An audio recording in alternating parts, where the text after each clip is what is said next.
right?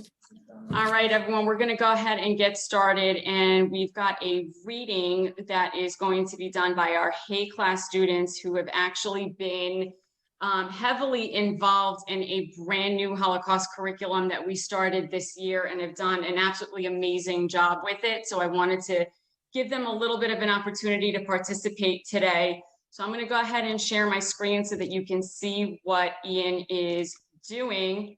And I'm going to hand it off to you, Ian. When a new child comes, everything is strange to him. What in the ground do I have to lie? Eat black potatoes? No, not I. I've got to say, it's sturdy here. The floor? Why look, it's sturdy, I fear. I am supposed to sleep on it. I'll get all dirty. Here comes the sound of shouting, cries, and oh, so many flies. Everyone knows flies carry disease. Ooh, something bit me. Wasn't that a bed bug?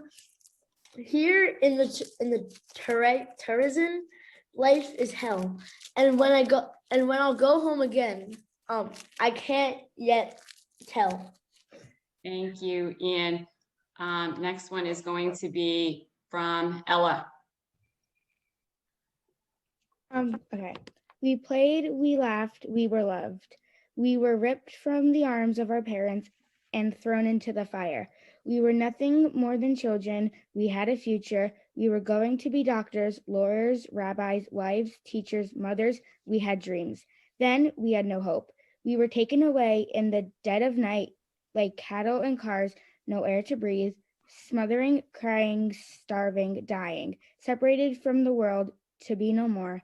From the ashes hear our plea, this atrocity to mankind cannot happen again. Remember us, for we were children whose dreams and lives were stolen away. Thank you. One of the reasons these were chosen is because they were written by children not much older than you guys are right now about what they were feeling and what they were experiencing during this horrible, horrible time. So I want to once again thank you guys for joining us. This is our 8th or 9th LEV Academy Yom Hashoah commemoration program that is done specifically for Hebrew school students.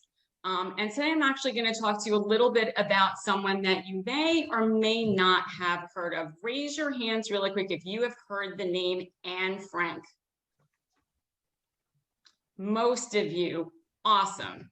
So in June of 1942, there was a young girl named Anne Frank who gets a diary for her 13th birthday.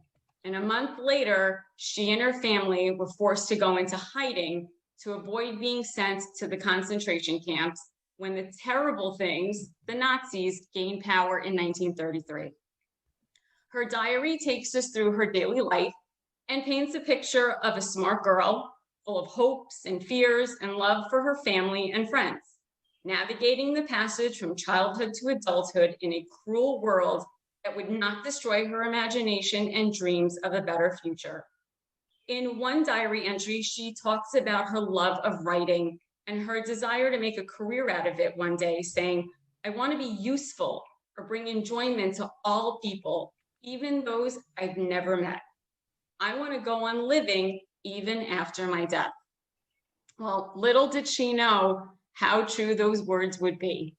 Anne and her family were found hiding in the secret annex, arrested, and sent to concentration camps. Anne, her sister Margot, and her mother Edith all perished there. Her father Otto miraculously survived and discovers her diary when he returned to Amsterdam after the war. He dedicated the rest of his life to sharing her story with the world so that the same tragedy that happened to his family and millions of others might never be repeated. And by doing so, ensured that her dream of being a writer came true. Anne's diary is now more than 70 years old, and it remains one of the most widely read firsthand experiences of the Holocaust and a message of common humanity. And in a recent magazine article I actually found, they had the perfect quote that says, through her courage, her hope, and her unshakable faith in the goodness of people, Despite the grave injustices visited upon her and her family throughout her brief life, she continues to give a voice and a face to 6 million Jews who lost their lives in the Holocaust. Her short life is a long legacy, touching and inspiring generation after generation of people she never met. In this deeply troubled time when so many people around the world are divided, the lessons of Anne Frank's life are more important than ever.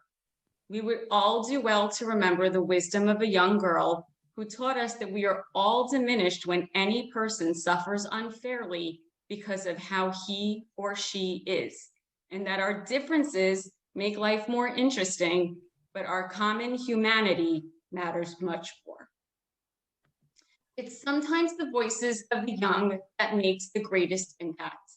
Some of you are just starting your Jewish journey, and some of you are turning or close to turning 13, the age of bar and bat mitzvah, when it becomes your responsibility to not only be part of the Jewish community, but to care for, nurture it, and sustain it.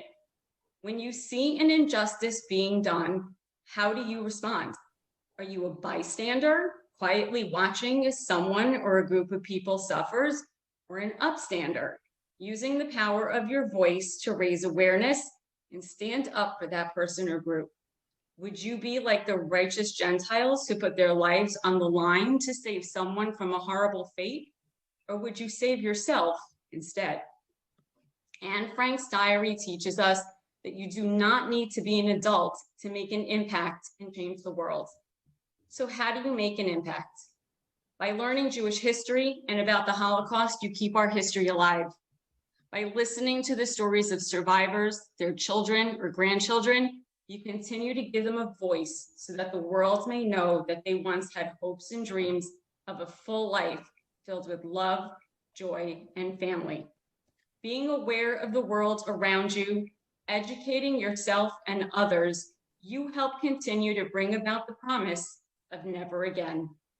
As Anne herself says, but where there is hope, there is life. It fills us with fresh courage and makes us strong again.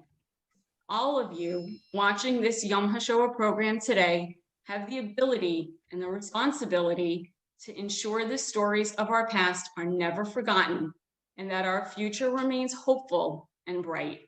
You, the next generation, have the capacity to do amazing things, just like Anne Frank. Our next reading is going to be from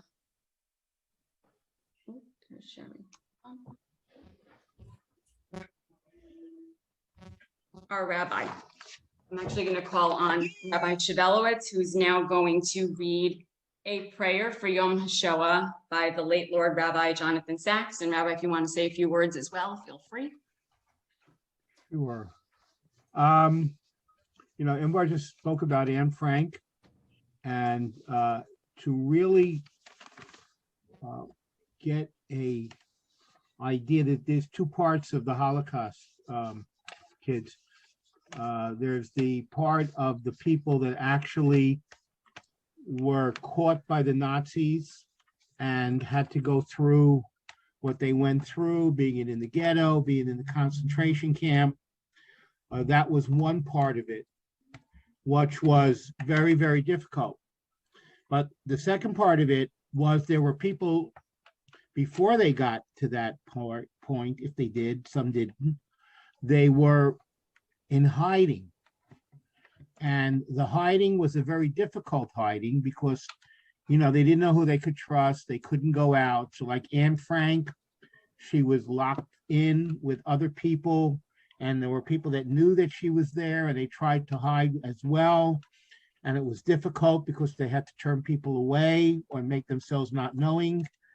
And that was also, that sort of a mental kind of torture, being in something like that. So I do say that the Anne Frank situation, of which Imbar just spoke about, was that kind of situation. And I myself was very privileged. And if you guys ever get a chance to get to Holland and to go to Amsterdam, which is the big city in Holland, you can visit the Anne Frank house, which I was very fortunate to do. And you could see that house, and you could see climbing up those steps, and you could see where they hid, and you could look at that, and you could say, you say to yourself, how did they do this? How did like all these people stay in these little place? They couldn't open a window, they couldn't go outside, they couldn't do anything, and they had to do this until they were caught. So there were two types of victims: the ones that unfortunately were killed like that, and then the ones that had the mental victims, the ones that had to hide, which was just as difficult. So I'm going to say I'm going to talk about that just a little bit by saying this prayer. So today on Yom HaShoah, we remember the victims of the greatest crime of man against man: the young, the old, the innocent, the 1.5 million children starved, shot, those that were given lethal injections, gas, burned, because they were guilty, that were turned to ashes because they were deemed guilty of the crime of being different. We remember what happens when the hate takes hold of the human heart and turns it to stone. What happens when victims cry for help and there is no one listening. What happens when humanity fails to recognize that there are those who are not in our image and nonetheless in God's image. We remember and we pay tribute to those that did survive, who bore witness to what happened, and to the victims so robbed of their lives that they would not be robbed also of their death. We remember and give thanks to the righteous of the nations who save lives, often at risk of their own, teaching us how in the darkest night we can light a candle of hope. Today on Yom HaShoah, we call upon everybody, from old to young, you guys as well, Almighty God, to help us hear your voice that says in every generation, do not murder anybody. Do not stand by the blood of your neighbor, your friend. Do not oppress the stranger. We know that while we do not have the ability to change the past, we certainly can change in the future, which is certainly in all your hands. We know that while we cannot bring the dead back to life, we can ensure their memories live on and their deaths were not in vain. And so on this Yom HaShoah, we commit ourselves to one simple act, which is the word Yisker, remember. And may I add, do not hate, no matter what. That is the worst thing that can happen to any of you. Even no matter what somebody might say to you, feel sorry for that person. Don't hate that person, because that is what's bringing them to do that to you. And it's our job as Jews not to hate anyone, okay? Defend yourselves if you have to, but do it with as much pride and as less pain as you possibly can. And so may the souls of the victims of all those Holocaust survivors, those that had to hide and got out, those unfortunately who did not get out, be bound up in the bond of everlasting life. And that is why we are here today. And so let us all say quietly to ourselves, amen. Thank you, Rabbi. I am just going to do this really quick. All right, so each year, many of you who've been with us before know that we hold a candle lighting ceremony where families can honor and remember their families that either survived or perished in the Holocaust. It's always important to say those names out loud. In fact, it's said that if we held a moment of silence for every victim of the Holocaust, we would be silent for 11.5 years. Wow. So now we will say their names as Chase over here is going to help me light a memorial candle in their honor and memory. And these are the names of Prineville Jewish Center and LEV Academy families who gave us the names of their families. So you want to hold that for me? Thank you. You're not going to get it.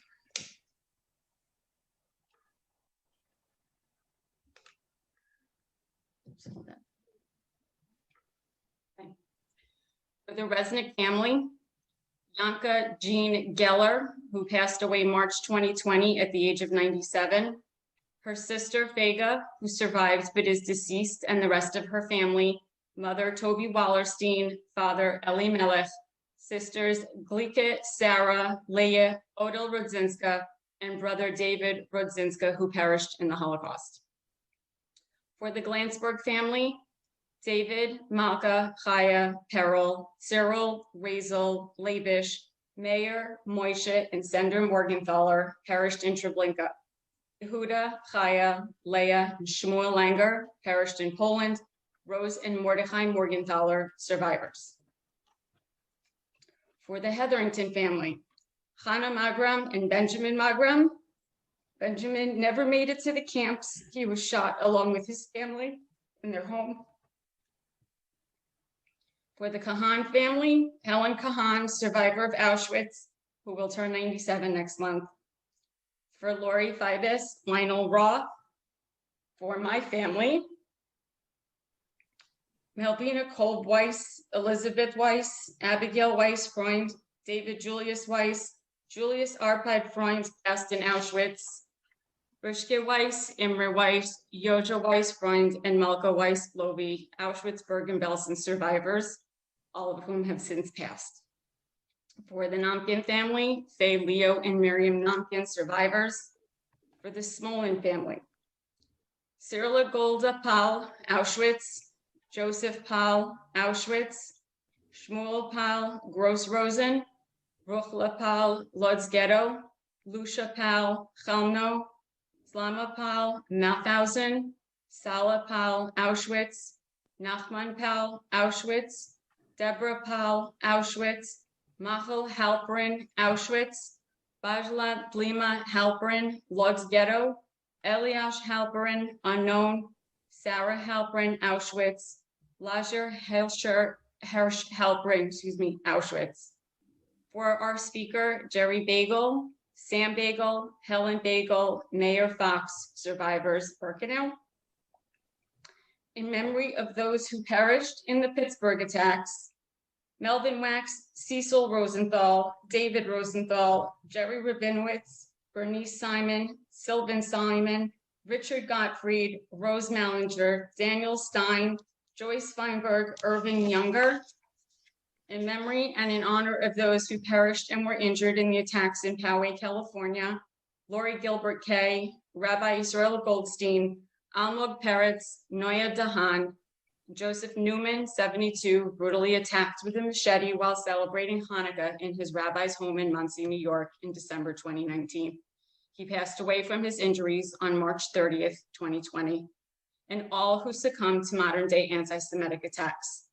Finally, in memory of the 6 million Jews who perished at the hands of the Nazis and in honor of all those who survived. Our last two readings are going to be done now. I'm going to call on Logan Hetherington to do our next reading.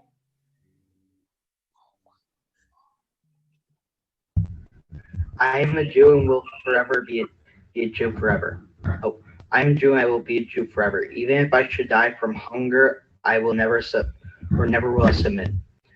I will always fight for my people on my honor. I will never be ashamed of them. I give my word. I am proud of my people, how dignified they are. Even though I am suppressed, I will always come back to life. Logan. And our last reading will be from Sydney. Let no one take the memories we cherish. Let no one break the cycle of remembrance, the trivial, the everyday, these fragments that make up our lives. Let no one taint the memories we cherish. Let's celebrate the art of not forgetting. Let's celebrate the art of total recall. The past that makes our present, the present that makes our future. Let's celebrate the art of not forgetting. Thank you, everyone. Hey, class, nice job.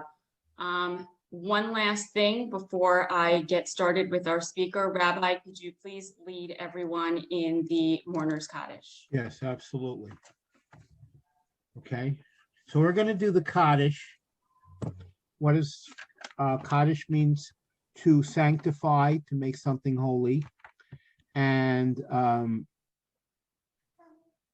all we're saying Kaddish for all the people, and all the people unfortunately passing in the Holocaust, being those that didn't pass but went through very, very difficult times, that lost their people. We're saying Kaddish, and those people are all what we considered sanctified martyrs. Okay, so the Kaddish is sanctified, is a prayer of sanctification, and we're going to say Kaddish in all their memory. So I'm going to say it, and if you know the words, why don't you say it quietly with me? Yiskadal v'yiskadash shemei rabbah v'yomad divrach yirutei v'yamlich malchutei v'chayechon v'yomechon v'chayei b'chol beis Yisrael Bagel uvizman koriv v'imru amen. Yehei shmei rabo mivorach liolam olomei omayo.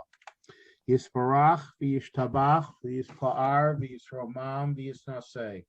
V'yishadar v'yisalev v'yishalal shemei dekudisha barichu. La'ela min kol berchasa v'shirasa tushbachasa v'nechemasa da'amiram v'yalma v'imru amen. Yehei Shlomo Rabba Min Shemaya V'chaim Oleinu V'al Kol Yisrael V'imru Amen. Oseh Shalom B'mromav Hu Yaseh Shalom Oleinu V'al Kol Yisrael V'imru Amen. Thank you, Rabbi. Okay, thank you. No problem. Okay. It's now my pleasure to introduce to you all our guest speaker today, Dr. Jerry Bagel. His parents, Helen Friedman and Sam Bagel, were Holocaust survivors from Central Poland, and he's going to talk to you today a little bit about their story. And what's even more special about this story is that his parents, along with himself, were members of the Purimville Jewish Center for years. So please give your undivided attention now to Dr. Jerry Bagel. Welcome, Jerry. Thank you.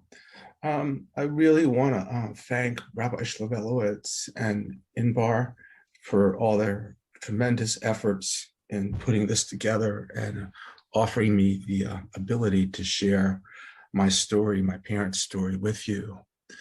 And my story with you, I'm talking to the children, is, I'm 67 years old and I'm a doctor, and I've been in the area almost my whole life. And I grew up on Etcher Road, and I'm like you. I grew up at Purimville Jewish Center. I went through there from the time I was 6 years old till I was bar mitzvahed. My brother was bar mitzvahed there. My father went to shul every Friday, every Saturday there. And it was their home. And they were happy to be able to be part of a synagogue after having gone through what they had in World War II. And, I sat in those same chairs as you. I studied the same stuff as you. And so the only difference is when I grew up and I was 5 years old and I saw these numbers on my parents' arms, and I asked them, what's that? And they would read it to me in Yiddish, 2, 6, 7, 8, 9. And I would ask, what's that about? And they said, well, we were in a really bad place. And that place was concentration camp. Because we didn't talk about the word Holocaust, didn't exist when I was a kid. We knew of concentration camp. We knew of Auschwitz. And we knew of Birkenau. But let me go through their story from the beginning so we can put this in perspective. But the one thing I want to say is that never forget, 6 million people died, were killed. They said, Ingvar said it was like 11 years. Well, think of it this way, 6 million people. I don't know if you've ever been to a Major League Baseball game like Yankee Stadium or Citizens Field. That's 50,000 people. It's 120 stadiums of Jews that were killed. 120 stadiums of 50,000 people each. So my parents grew up in central Poland in 2 little towns near Warsaw, the capital. My father grew up in a town called Plańsk. Ploinsk was a town of about 20,000 people, 10,000 Jews and 10,000 non-Jews. The most famous person that lived in Ploinsk was 2 doors away from my dad. It was named David Ben-Gurion, the first prime minister of Israel. And my father's town, because of that partially, was a very Zionistic town. It was a pro-Israel. Let's go back to Israel town. Let's be Zionists. Let's be Jews. And because the town was 10,000 people of Jews and 10,000 people of non-Jews, there wasn't that much anti-Semitism. There was some. For instance, my father played soccer, and there was a Jewish soccer league, and there was a non-Jewish soccer league. But let's be real. In the 1930s, there was Major League White Baseball, and there were the Negro Leagues. Only the difference is, in Poland, actually, they took the best players from the Jewish league and they let them play in the non-Jewish league during the playoffs. But there was definitely animosity. People spoke Yiddish in the home. They spoke Polish in the street. And the two did not mingle. They were not friends. They did business, but they were not friends. My mother's town was much smaller, called Zakroczym, near a fortress called Modlin, which was built by Napoleon in the early 1800s. My mother's town was about 2,500 people, about 500 Jews and 2,000 non-Jews. And there was rampant anti-Semitism. Now, I can say anti-Semitism, but what does it mean? Anti-Semitism is when non-Jews protest in front of my mother's cousin's store to say, don't buy food from the Jews, because if you support the Jews, you hurt yourself. My mother went to a public school, which was Monday through Saturday. Poland being a Catholic country, Saturday schools are open. My mother, whose grandfather was a rabbi, did not go to school on Saturday. And the teachers would tell the kids what would be on the tests on Monday. So she was at a disadvantage. I'll brag, she was smart. She got best grades anyway, and they would beat her up on the way out of school. So there was true anti-Semitism in Poland. There was a whole feeling of Jews were not supposed to be there. Yet sometimes the Jews were allowed in the cities and sometimes they would throw them out. Nonetheless, in the period of 1930s, there was a president in Poland named Pilsudski who was very tolerant of the Jews, and their Jewish society flourished. And they were able to have newspapers and able to go to cheder, and they were able to go to, to school, private school, high school, which was not typical for people. And my father had 6 brothers, my mother had 3 sisters, and they lived a normal life. I'm not saying they were wealthy, but they had to eat. My mother's family would always invite a Jewish soldier from Modlin to Friday night dinner. My father's family would always go to synagogue on Saturday, and and a bar mitzvah there is not what a bar mitzvah is here. A bar mitzvah was there as you read your Haftorah and then you get a sponge cake and that's it. But they had an existence that was okay. My father's parents died young, and he had to partially take care of the family, and he became a chicken dealer at the age of 15, out of school by the time he was 13. My mother kept going to school. What I found out later in life that I didn't even know until I was about 40 is that my father was married before the war and actually had a baby daughter. Never told us. Because one of the things you learn about war is the first casualty of war is the truth. And it's not because people want to lie. is because some things are so difficult to deal with that you just compartmentalize, that you put out of your mind, that you don't want to think about, that you don't want to share, that you just don't want to remember because it's too painful. So they're living this existence. It's anti-Semitic, but they're okay. And then on September 1st, 1939, Germany invades Poland. And within 21 days, they knock out Poland.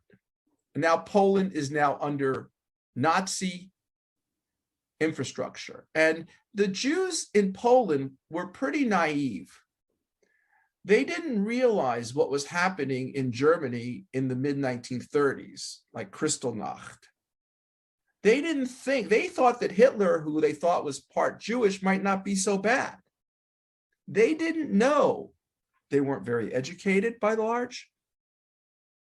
And they were naive to the fact that something bad could happen.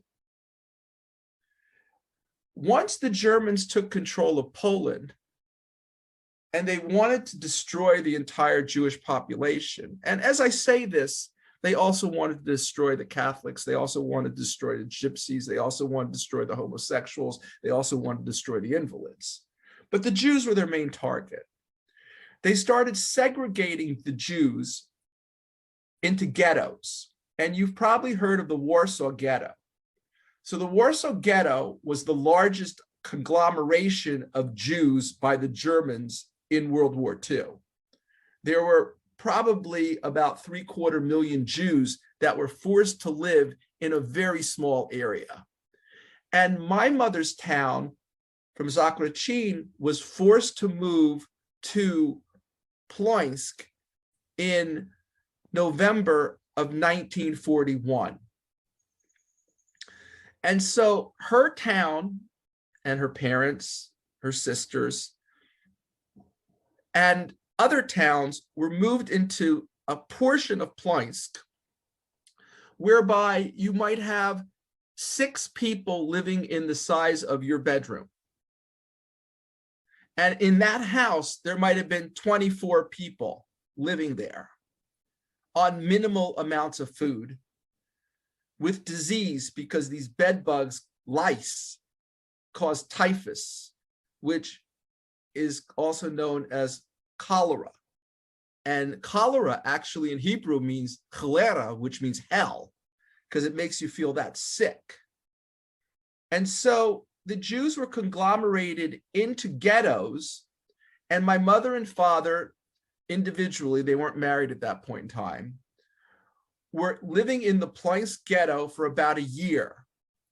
My father, always street smart, would sneak out in the middle of the night because he knew farmers that he'd done business with so that he could buy food for his friends and family, which was really dangerous, but he seemed to manage to get through. And so they lived in the ghetto. And when I discussed this with my mother once in Trenton, there was an exhibit on ghettos. She said it wasn't so bad because you were still with your family.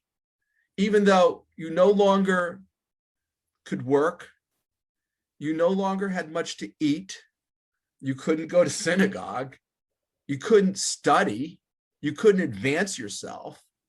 You were stuck for survival in the ghetto until about a year later, when they started transporting the people in the ghetto via cattle cars over a 3-day period with no food, no water, no place to go to the bathroom unless you went to the bathroom on yourself, with hundreds of people in a cattle car to arrive at Auschwitz. Now, Auschwitz, just for knowledge, wasn't really the main place where people were being killed. It was like the drop-off place. Auschwitz was originally a military barracks for the Polish army in World War I. And yes, there was gas chambers there. But the main place was 3 miles down the road, known as Birkenau. And when you got to Birkenau, they took you off the train and they put the people that they wanted to survive to the right and the people they wanted to kill to the left. And at that point, at least with my mother's group, her youngest sister, Peru, who was 9 years old, was astute enough to say, I'm never going to see my sisters again. And she was right, because they were her three sisters and her mother and father. As soon as she got to Birkenau on November 27, 1942, were taken to the gas chambers where they used pellets of Zyklon B, and people were put in a room and basically suffocated to death, throwing up, scratching at the walls, and screaming. And then they utilized Jewish slaves to carry the dead bodies out and put them in crematories so that they could disintegrate their bodies into ash. And this happened 6 million times over 3 years. My parents were in concentration camp for 2.5 years. So what happens? How do you survive when you're in concentration camp? How do you survive on 500 calories a day? A bowl of meager soup, a piece of old bread, and my mother started eating grass and gave it a name called pomosa, just to fill the soup cup with something solid to fill her stomach. Every morning, you were woken up at 5:30, and you would stand in what's known as a pell, calling, to make sure who was strong enough to continue to work. If you didn't come out of the barracks, and the barracks was about the size of one of these old, I think it's funny, they were the size about with chicken coops. They were about 100 feet by 300 feet, and there would be about 5,000 people in each one. And the Jews kept building the barracks for more Jews to come to Birkenau, so that they would have more space in which to utilize them to, after they had worked for a year or so or less, kill them. Now, my mother's sister died about 6 months into concentration camp. And that was her last sibling, her last part of her nuclear family. And she actually just decided, she was not decided, she was so depressed, she decided I'm not going to work anymore. You want to kill me, just kill me, because I've had it. I'm done. And she sat there for 6 weeks and they never did anything to her. I'm wondering sometimes if they didn't do anything to her because they knew she was suffering more than if she was dead. But nonetheless, she came out of it and she survived.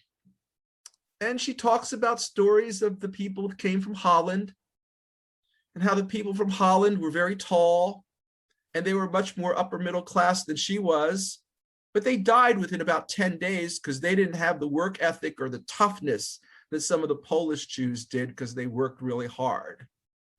And she talked about the Greek Jews that were transported from Greece or Yugoslavia and sang these beautiful songs, and they too died.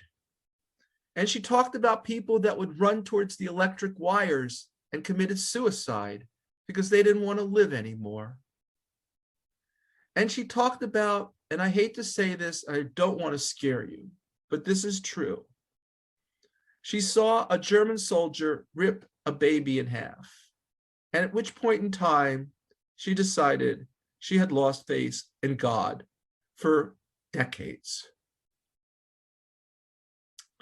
But she made it through the camp. And let me then go through my father's story. My father was very street smart. So once the Germans needed somebody to help them raise ducks, geese for Christmas, and they asked anybody, can anybody know how to raise geese? Especially we need fatty livers for pate. And my father says, yeah, I know how to do this. And they said, okay, what do you need? He says, well, I need 100 geese and I need like 2.5 kilos of pasta every day for each geese. And that's like 5 times more than he needed. But they gave it to him. So they saved it, and he traded it for people that had sardines. And where did they get sardines? Well, people, when they came in from the ghettos, they brought in all their belongings, all their treasures. But the Germans would make sure that the Jews would open up their clothing, and they would get their diamonds. And after people were gassed, they would take out their teeth that had gold in it, and it would extract out the gold. So there was a black market that you could go through that my father tapped into so that he could save food around the camp. Like there was times later on in life, my father asked, I think if I went back to Auschwitz right now, I could show you where there's a whole bunch of gold. But he didn't want to go back to Poland. The main reason he didn't want to go back to Poland is not just the concentration camp, but in Ploensk, the Nazis plowed over the entire Jewish cemetery. And in the synagogue, which Ploensk was the 3rd largest, best synagogue in Poland, they actually just stored pigs. So there was not just a matter of hurting you physically. Like once they punched my father in the mouth, but he stood up to go to the back of the line just to get punched again to make sure he didn't fall down, because otherwise they were going to kill him. It wasn't just about physical brutality. It was humiliation, being derogated, making like you feel that you were worthless, that you were not even a human. I mean, if you ever, when you get, maybe the 13-year-olds, but as you mature, go to a guy named Primo Levi. He was an Italian Holocaust survivor, a Nobel Prize laureate, who wrote a book, Is This Human? Is This a Person? And so unfortunately, he committed suicide at the age of 82. But he's a great author if you want to read stories about the Holocaust. So my father did that. And then he was forced to work in a coal mine. Yayina was the name of it. It still exists. It's an active coal mine. And they had Jews, slaves, to work in the coal mines. First day in the coal mine, the 2 different buckets hit him and breaks a collarbone. And like, he has to work. He was able to get away for about a day. But after that, he still went back to work. But what happened in the coal mines is they were hiring, if you see Schindler's List, you'll notice that Poles were being paid a little bit by the Germans to work. Now, the Poles' economy was destroyed. There was no factories anymore. They weren't making clothes. So there was clothes coming in from the Jews on the transports, and my father could stuff it underneath his, go down to the bottom of the elevator shaft, meet up with Polish citizens, trade that for vodka, give vodka to the German soldiers, which is what they wanted, and get food from them. So he had a process going through which partially helped him survive. On the other hand, remember, he had 6 brothers, and they were all killed. And at one point, his brother Froyam, who was about 5 years younger than him, came up to my dad and said, Shloima, my father's name was Shloima, I need shoes. Let me have your shoes. And my father's like, I can't give you my shoes, because if I don't have my shoes, I'm going to die. And he goes, Shloima, but you know how to wheel and deal. You'll have another pair of shoes in 2 days. You will. You know you will. My father goes, there's no guarantee, Froyam. And then Froyam died. And my father had to live with that.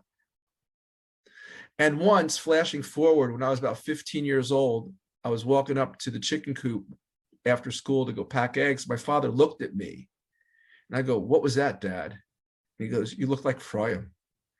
And what I would have done to have been Froyam. So my father was able to do certain things to get through camp, but still, I have friends that knew him in camp. And, he was, at some point, he was 5'4", he was a short guy, and maybe 85 pounds. So he was like on the deathbed many times. It's just certain times he had it a little better. So it comes around January of 1945. They'd been in concentration camp for 2.5 years. They're hungry. They haven't brushed their teeth in 2.5 years. They haven't looked in a mirror in 2.5 years. And all of a sudden, you hear that Auschwitz was liberated in January of 1945 by the Russians. It's kind of not the way it really was. The Russians were coming, and the Germans didn't want there to be any records of concentration camps. So in some places in the West, they were able to destroy them, and they tried to destroy some of the gas chambers and crematories in Birkenau, but the Russians were coming pretty quickly. So what they did, and what we don't talk about much, but I think it's one of the more dangerous parts of World War II, is what's known as the marches. They pushed the Jews west. In my mother's case, she was walking about 15 miles a day. Remember, in February, in southern Poland, where it's about the same temperature as you are in Canada, where it's cold and snowy, and they're walking for days and days without food. And if you fall, they shoot you. And they make her go to about 300 miles away to another concentration camp, Ravensbrück, which was an all-women's concentration camp, which was even more dysfunctional, less food. And how these people survived is just a testament to the human will of existence in some individuals, which I quite honestly don't understand. It's almost animalistic. And then she's moved to another concentration camp. And she's finally liberated by the English soldiers in northern Germany in May of 1945. My father had a similar route, but he went and worked in different concentration camps. At one point, he was working in a quarry, and another time he was working to help repair airplanes. But at one other time, he was on a plane, he was on a truck near Czechoslovakia. And there was 5 different Jews on the back of the truck. And by this point in time in the war, most of the major German soldiers were either killed or shot or gone, because they were on the Eastern Front in Germany. And there was almost like sympathizers, or they were so scared that if they were going to get caught now, they were going to be in trouble. This guy says, you know, we're taking you back to this concentration camp and we're going to kill you when we get there. So why don't you just all jump off the truck and I'll let you go. Now, you talk about taking a leap of faith, literally. They did. And the guy shot up in the air and they were free. But they're free in the middle of nowhere. He's with 3 Greek Jews and 1 Jew from his hometown named Yossel Tushman, who decides that he does not want to hang out with my father. And to the day my father died, he was still mad at Yossel Tushman, but Yossel was right. Yossel's idea was, we're too familiar with each other and we're going to get caught. We got to act like Poles. We can't act like Jews. We got to act like Poles. And so they go off on their way. He's with the Greek Jews for about a week, and then they go their way. And then he knows the Russians are coming from the west, towards the east to the west. He's going towards Czechoslovakia. He runs into a woman who's running a lumber yard, and her husband's not there. And he asks if he could work there for a week. And she says, okay. In the process, she gets him citizen papers that he is a Polish citizen, not a Jew, with, you know, a swastika on it, so he can carry it with him in case he gets to checkpoints, which the Nazis had. And once he regains some of his strength, he leaves and he gets through a checkpoint. And in the forest, there's all these dead Germans. And so he takes off all their gold watches and he ends up in Czechoslovakia and he gets liberated literally by Russian soldiers. And he says his hair stood up on end to the point where he could have felt that he went insane. Because all of a sudden, after all that, after the loss of a daughter, a wife, 6 brothers, he became free. So the Russians then decided they're going to take a few of his gold watches, and, you know, because they were upset, they got beat up pretty bad. My mother, on the other hand, now the Russians are coming in their direction, and they're not really too nice to anybody either. And she feels she's got to get really, they're rough. They were really rough. And so my mother and father independently decide to go back to Ploinsk. So it's like mid-May 1945. My mother and father are in Ploinsk. They hadn't really known each other before. They meet kind of there. And my father, because he knows a lot of the farmers in the area, him and my mother decide to take Russian trains from Ploinsk to Berlin and sell food, because in Berlin, remember, that was the capital of Germany, was completely demolished by the armed forces, destroyed, nothing. People living in holes in the ground with rats. But they were doing pretty well selling food, because you could get a lot of money because there was no food there. And they were running this course pretty back and forth, until July 20th, 1945, 3 of my father's cousins were hung by Polish people. A pogroms that had existed in Eastern Europe since Tsar the Great. And at that point in time, my father started feeling a little bit uncomfortable about staying in Poland. And there were refugee camps, some of which supported by the Red Cross, some of which supported by Jewish organizations in Germany. And they both moved to Germany for 2 years. And actually, again, my father did well, because he started dealing with food between the Germans and the American soldiers, and cigarettes and chocolate, and he was doing okay. But being a Jew and wanting to stay in Germany was really a weird, situation. They didn't feel like that's where they wanted to raise a family. So the decision was to go either to Israel or the United States. And my father is a Zionist. Like I said from the beginning, he grew up with Ben Gurion, pro-Israel, everything Israel. And he would have been really happy there. But my mother said, I had enough wars. This is 1945. She knew Israel was going to be a country. She knew that there was going to be wars there. She did not want to play a role in that process. She said, we're going to the United States. And they came to the United States through the Hebrew Immigration Association Society.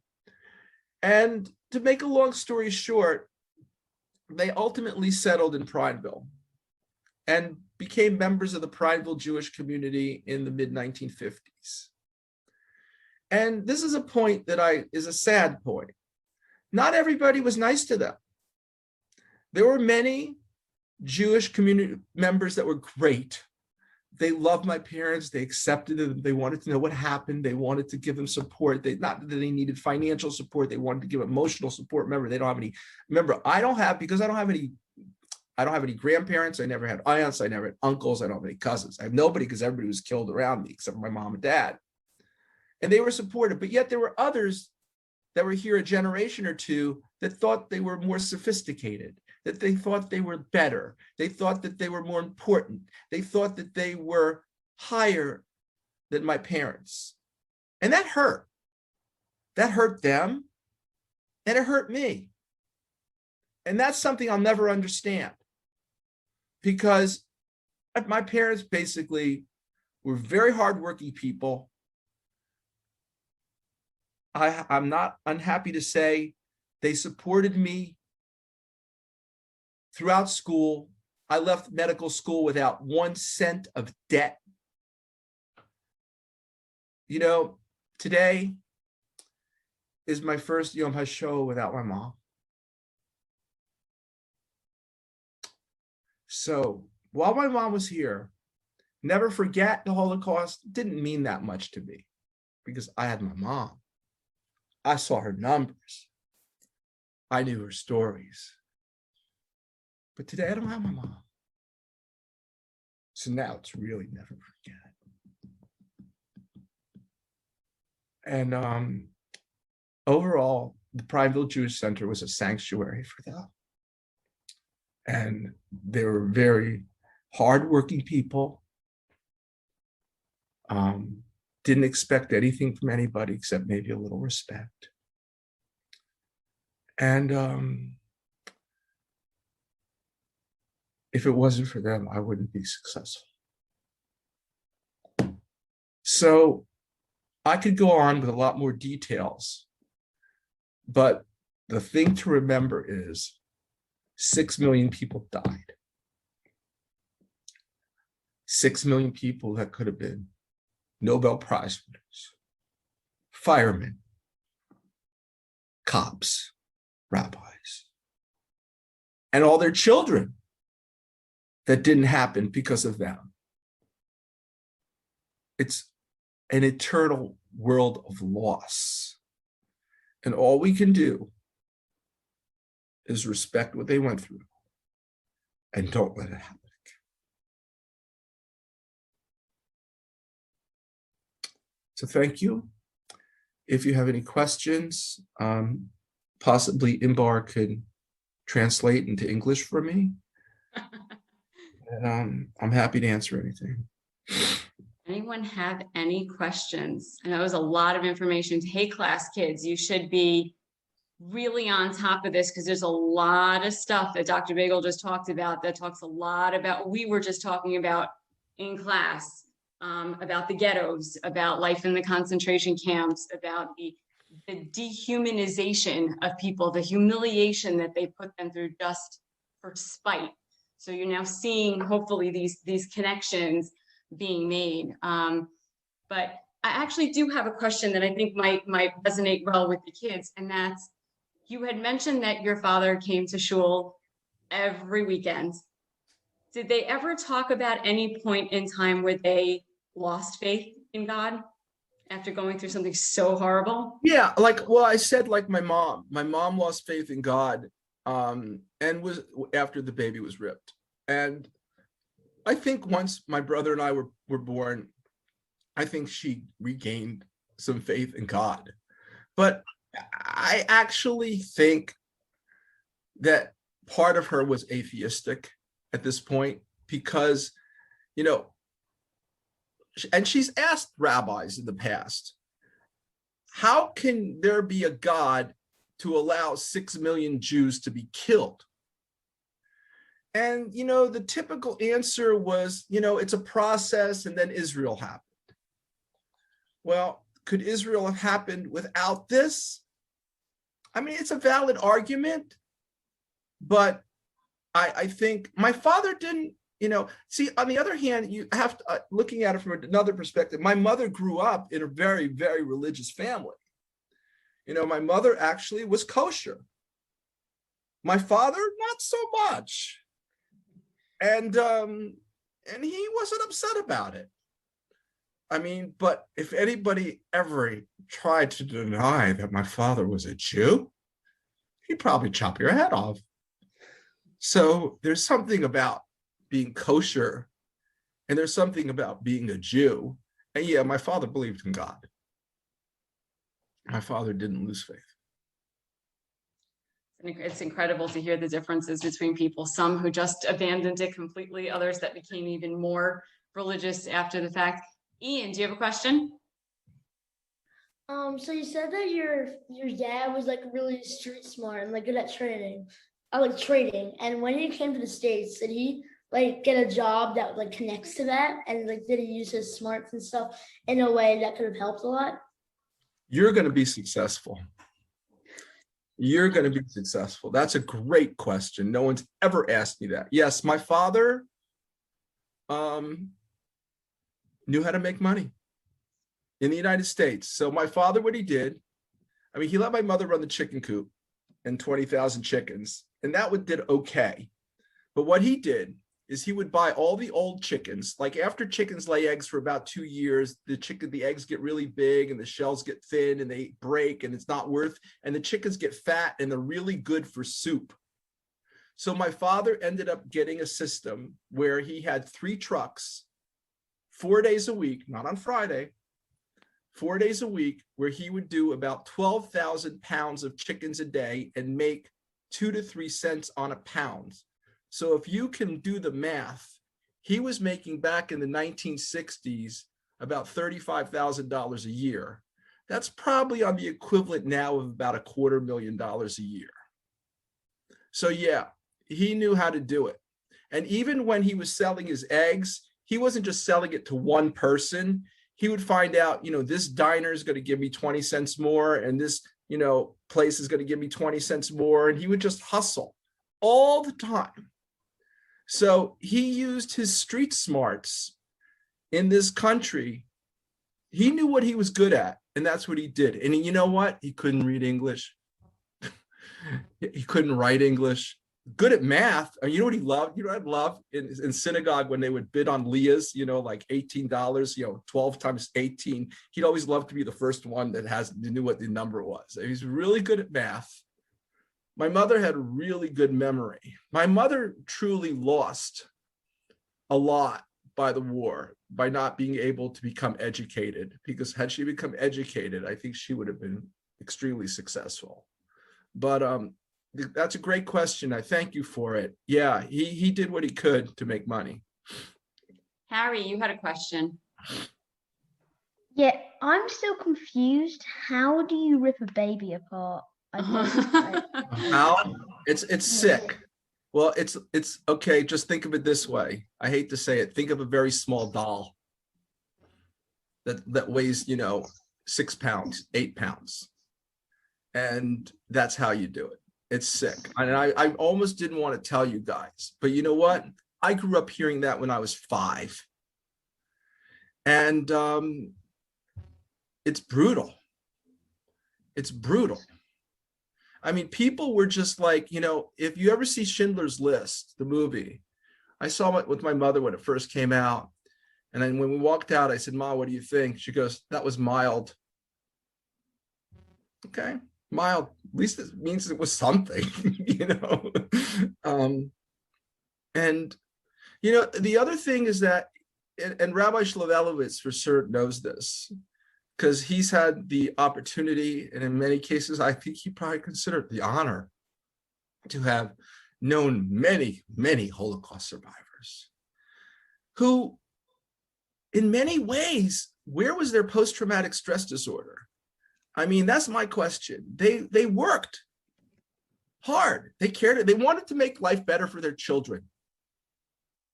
And they were, all of them, pretty much respectful of the sanctity of the synagogue and the rabbi and Israel. And that was their modus operandi. I mean, the rabbi told me that my father every week would go to synagogue and give money. He would say, Rabbi, Sam, you don't have to give money. It's okay. It's a synagogue. I remember once my friend was getting married in a different synagogue, and he was saying, Sam, you know where to get there? My father goes, synagogue I'll find, don't worry.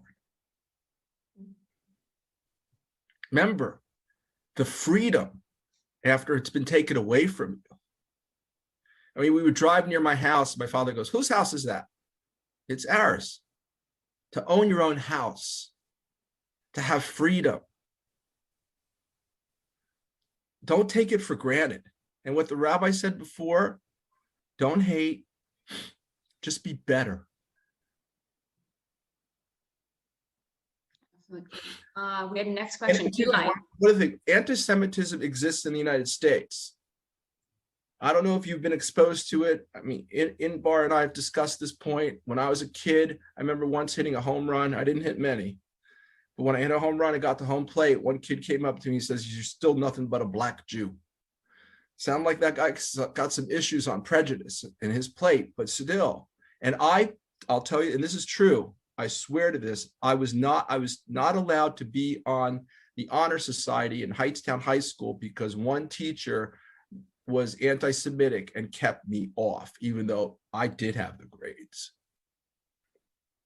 So anti-Semitism, if you feel it, stop, bring it up. I think the problem that we have in the United States is that people are not speaking up enough against prejudice, being it against Blacks, being it against Hispanics, being against Asians, being it against Jews. We're not speaking up. We should work together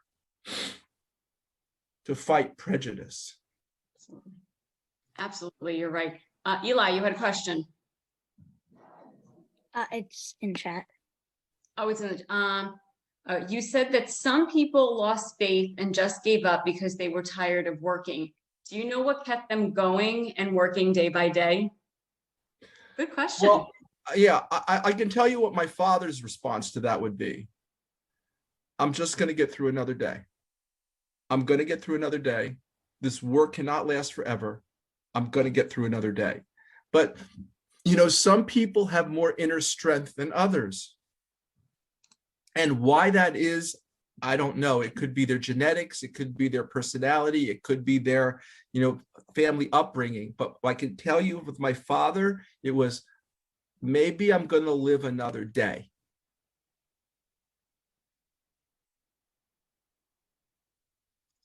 Yeah, these people were made of really, really tough stuff. I can tell you from growing up with my grandmother. She was very, very no nonsense. There was no such thing as lazy. There was no such thing as you couldn't do it. You found a way, you hunkered down and you did it. And I think it's very common of a lot of those that that managed to survive something so horrible.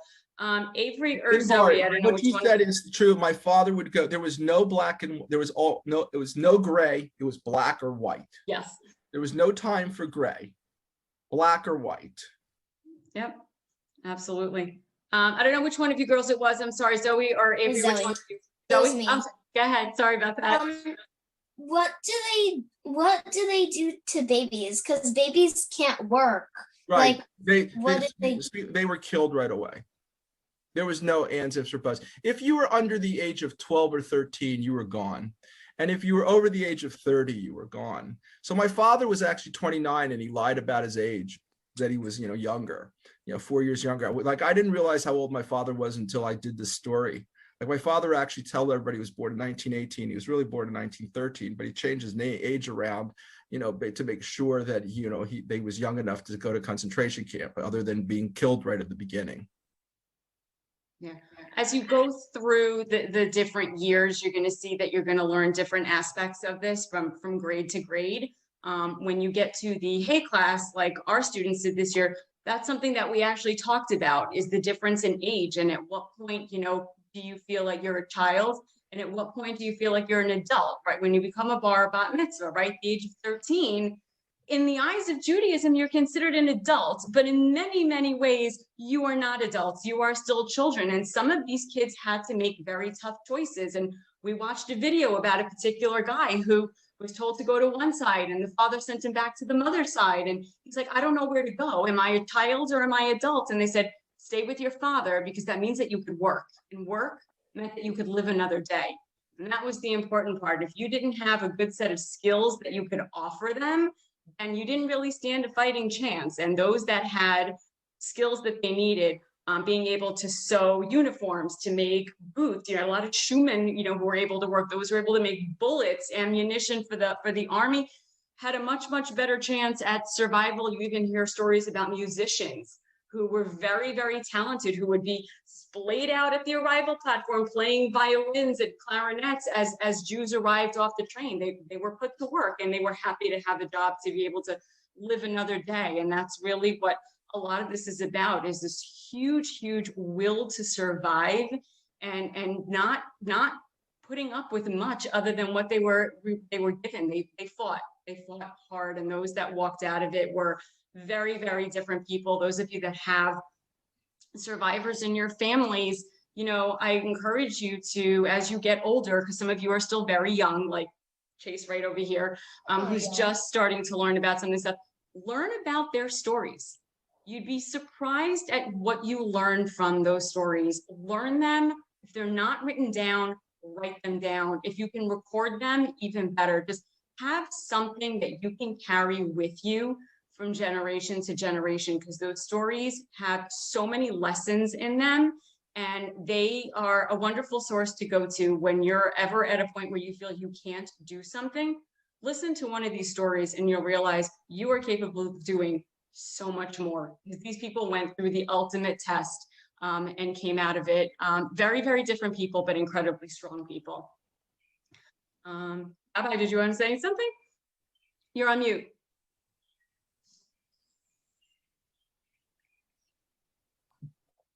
Yeah, I know that we have a second part to this later, and there's going to be so many more people on. So I don't know if I'll have a chance to say anything or talk or whatever, because I'm sure the questions from what I hear for the kids, I mean, these, probably almost just about as the most inquisitive Holocaust Memorial Day that we've had, with all these questions from the children here and the young people, not children, young people. So I just wanted to say that, I came, and that I wound up in a world of East European Jewry, survivors of the Holocaust here, of which your parents were part of that community. Very fortunately for myself, I didn't have survivors. My grandfather's side never left Poland. My grandfather went to Poland, came from Poland. He wanted to go back in 33, but he couldn't, which saved everybody's life. So there are actually no survivors in my family, because we never saw any, because they stayed in Poland, and only my grandfather and my grandmother came from Poland before the war and remained here, and on the same on my father's side. So these people were really the first people. And I remember, I think, Jerry, when your father passed, I had come to your house, to the farm, and I sat there, and your mother was in a sweatshirt.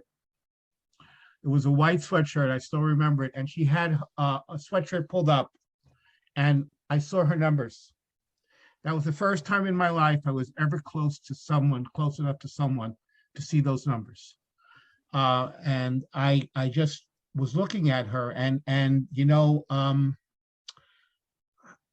your father, rest in peace, came to synagogue every single Shabbat. Unfortunately, I guess for me, there were so many people. Fortunately or unfortunately, there were so many people at the synagogue at that time. The synagogue was filled every Saturday morning that you could only speak to a handful of people. I was never able to speak to your father about these matters because, with just other things that we had to talk about. So I'm just sitting here and all listening to this entire story from you. I just wanted to say that your father was the role model of what you consider an East European Jew. And I guess that's why he survived. And that's why I think Imbar's grandmother and all these people, they were staunch Jews. The East European mentality, the Jewishness, the hardworking, which Jerry spoke about, his kids were the things that made them survive. And also, you know what, as I mentioned before, they didn't hate. They were going through what they were going through, but they didn't hate. They just had to survive. And that I think is, again, as I say, the lesson from what we have here today, that we have to carry on. We have to stand up for anti-Semitism. And you know what, guys, I'm just going to say this and I'm going to stop. Your guys are going to go off to college.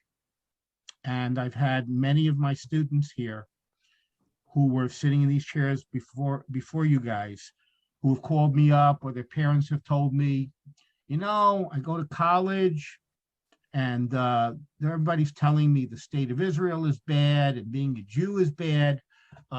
These are the things that you guys have to stand up for. As you get older and as you say no, this is not what we're about. And stand up for yourselves and stand up for your rights. And I wish again, thank you, Jerry. This is, if I don't have a chance to tell you later, this was actually fantastic. You were really fantastic. And I thank you. And you guys as well. Thank you all for listening today. You guys have been incredible. And again, Right. I want to just You know, this is probably one of the more powerful stories that we've had for a kids program. And I just want to say it's not meant to scare you. It's meant to make you angry. And if you feel angry about hearing something like what happened to a baby, or having to choose between wearing shoes so you can survive or your brother will survive, if you feel angry about something like that, about being forced to be in a situation where you have to make decisions like that, that anger should fuel you to realize that something like this should never, ever be allowed to happen, not to Jews, not to everyone. Just like Dr. Bagel said, everyone deserves a fair shake in this world. And we need to do better. One of my missions in writing this book is not just the Holocaust. There have been genocides throughout history. You know, even right now as we speak in Syria, you know, we're not always on greatest friends with Syria, but they're people, they're being slaughtered. You know, Cambodia, Pol Pot, millions of people were killed. The Sudan, people were killed. Bosnia, people were killed. You know, why does this have to happen? Why don't people stand up against what this type of genocide is? We're people, we're all people.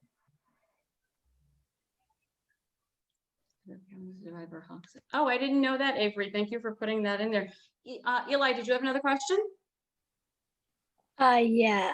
So I heard that if your dad hadn't given his brother his shoes, he would have died. Why do you need shoes to survive there?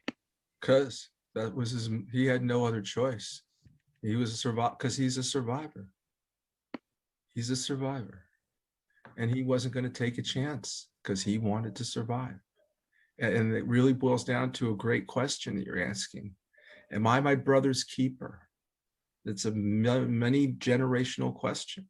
How much do I have to do for another person versus for myself?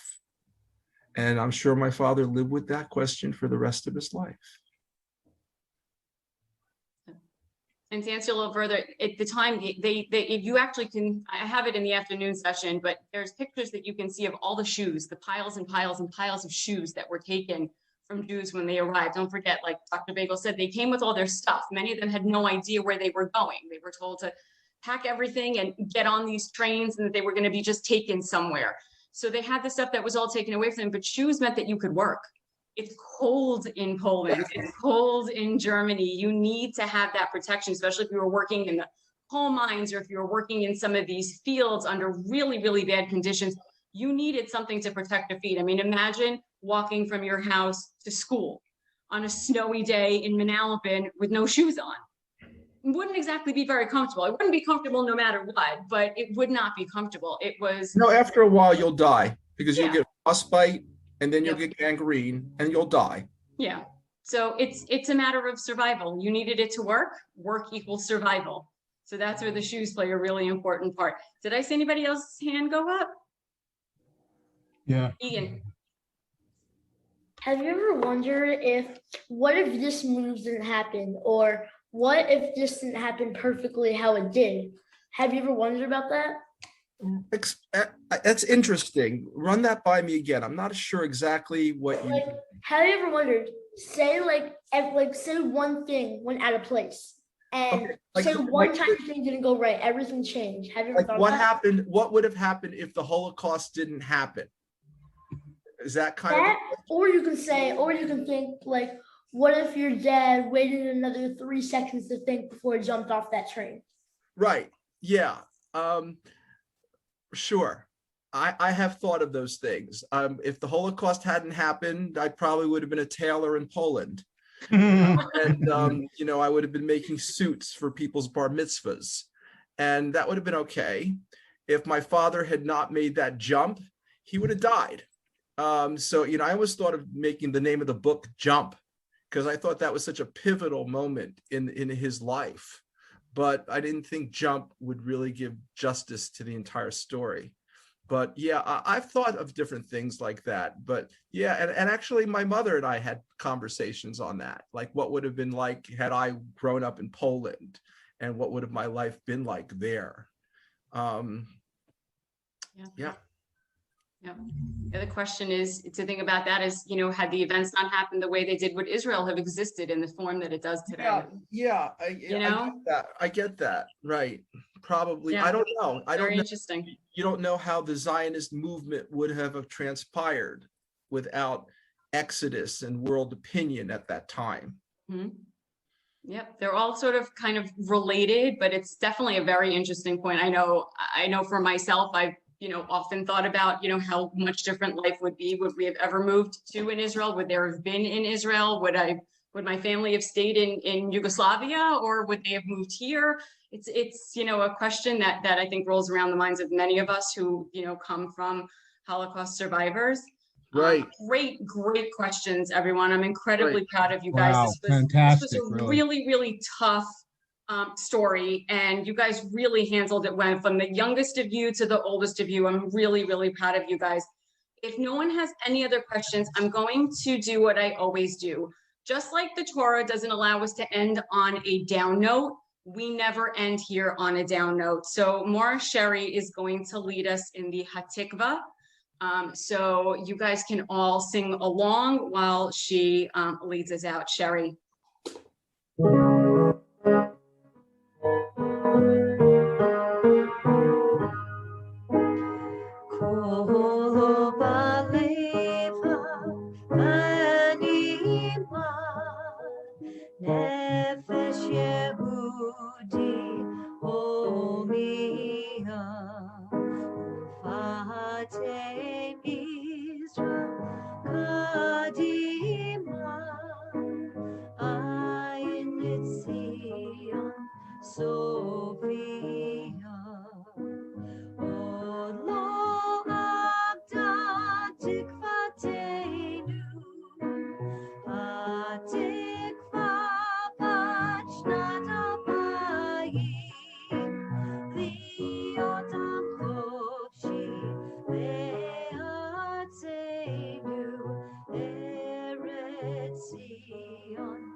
Yerushalayim.